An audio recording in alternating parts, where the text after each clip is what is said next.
Compared to face-to-face learning, distance learning presents a need to assess student learning in new ways.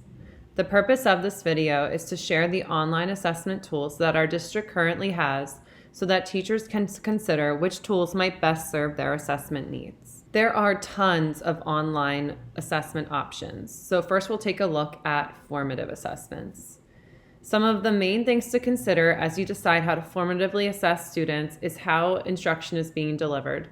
Is it synchronous or asynchronous? If the lesson is a recorded instructional video by you or one that you found on YouTube, this is asynchronous, meaning the student can participate at any time of day. A great way to assess their understanding is by inserting the video into a Google form, much like this one, or a Kia quiz. And then you can add questions that go along with the video.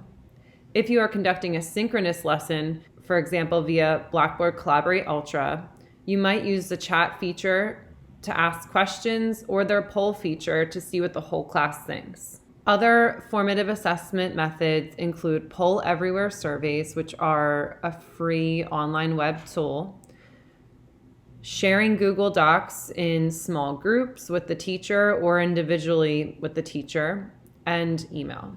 Low stakes assessments like a quiz could be administered via Google Forms, similar to what we just described with the formative assessments.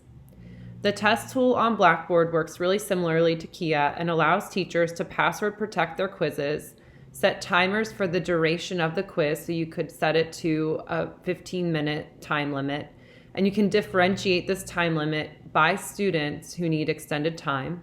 You can also schedule a day and time that the quiz needs to be completed. If you want students to interact with one another, the Blackboard discussion tool is a great way to facilitate this. Some key things to think about when it comes to online discussions is providing students with netiquette reminders, clear expectations, requiring responses to two classmates to further the discussion, providing students with response strategies, and modeling how you want your students to participate. Google Drawings are also a great way to show what they know by creating graphic organizers, as well as the diagram feature in Google Slides, which was used to create this chart you're seeing right here. The easiest high-stakes assessments to convert online are essays, portfolio work, and projects. The most challenging are proctored in-person tests. Converting high-stakes proctored tests to project-based assessments can be done, but it requires creativity and time. It is important to provide students with grading rubrics up front so that they understand the expectations. It's also important to note that all of these assessment methods listed under each of these three categories could fall into any of the three categories. For instance, a Google drawing, which might seem like a low-stakes assessment, could easily become a poster presentation for a high-stakes assessment where students are sharing their posters via a discussion board on Blackboard. Before making a decision to use a new tool, consider which of these tools on this slide you've already used before and how you can incorporate it into your assessment methods. Developing good online assessments is hard. If you are interested in converting a high-stakes proctored test to a project, picking the right tool is a crucial step. To pick the right tool, it's helpful to think about the verbs that best describe what you want your students to do.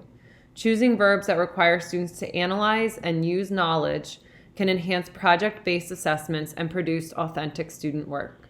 Remember that online assessments for abrupt transitions online might be shorter in length than what you previously administered in a face-to-face learning environment. Your assessment can focus on solely the must-know content.